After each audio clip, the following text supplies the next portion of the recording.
7 साल हो गए थे। उस दरवाजे को किसी ने नहीं छुआ था। ना कोई आया, ना कोई गया। बस बंद था। लेकिन उस रात ठीक 2:03 पर खट खट खट खट, माया की नींद टूट गई। पहली बार डर ने उसकी रूह में घर बना लिया, क्योंकि 7 साल पहले उसी दरवाजे के पीछे उसकी छोटी बहन नेहा गायब हो गई थी।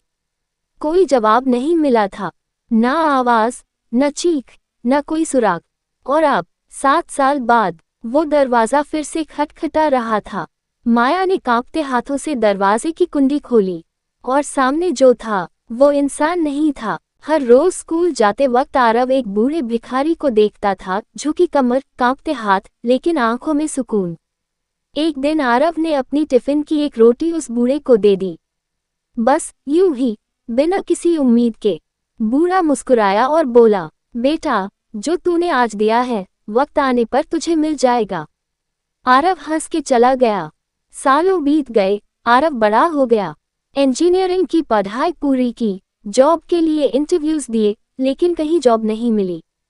एक दिन एक कंपनी में इंटरव्यू देने गया, थोड़ा थकान, थोड़ा स्ट्रेस। रूम के अंदर एक सीनियर ऑफिसर बैठे थे, सफेद बाल, पर आंखों में एक पहचानी सी चमक। उन्होंने रिज्यूम देखा और बिना कुछ पूछे बोल दिए, जॉब तुम्हारी है। आरव हैरान, पूछो सर, आप मुझे जान भी नहीं। ऑफिसर मुस्कुराए, एक रात एक रोटी दी थी तूने, भूखे पेट सोने से बच गया था मैं। मॉरल, कभी किसी के साथ भलाई करो तो बदले की उम्मीद मत रखो, क्योंकि वक्त खुद सब लौटाता है, सही जगह, सही समय पर। गांव का नाम था बिशनपुर। बाहर से शांत और सुंदर, लेकिन इसके बीचों बीच खड़ा था एक पुराना कुआं, सूखा, जर्जर और वीरान। बच्चे उधर जाना तो दूर, उस तरफ देखने से भी डरते थे। पर गांव के बुजुर्ग कहते थे, ग्रेटर देन उस कुएं से कभी भी किसी को आवाज मत सुनाई दे, और अगर दे तो जवाब मत देना। बात थोड़ी अजीब लगी थी मुझे। मैं था नीरज, एक पत्रकार। शहर से आया था गांव की लोक कथाओं पर डॉक्यूमेंट्री बनाने। कैमरा, रिकॉर्डर सब साथ लाया था। रात के 12 बजे, जब पूरा गांव सो चुका था, मैं अकेले उस कुएं के पास गया। चांदनी बिखरी थी, हवा सन्नाटे को चीर रही थी। तभी कुएं से एक धीमी सी आवाज आई, कोई है, मदद करो। मैं चौंका। पहले तो सोचा कोई फंसा होगा, मगर फिर याद आया, जवाब मत देना। लेकिन मेरे अंदर का पत्रकार जाग चुका था। मैंने कैमरा चालू किया और पूछा, कौन है अंदर? जवाब आया, मैं वही हूँ जिसे एक बार धोखा मिला था। अब डर लगने लगा। आवाज और गहरी होती गई। ऐसा लग रहा था जैसे कोई मेरे दिमाग में घुसकर बोल रहा हो, तू भी वैसा ही है नीरज, झूठा, लालची। याद है 5 साल पहले वो लड़की?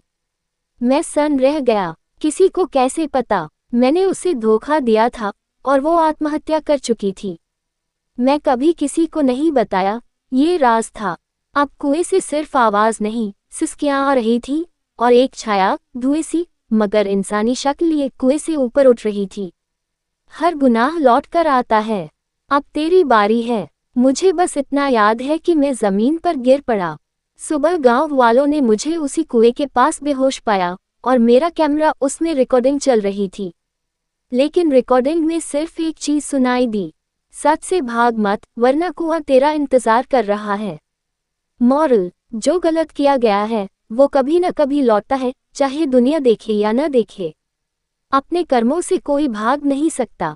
आप देख रहे हैं फन टाइम 01, जहां हर कहानी छोड़ जाती है एक सोच।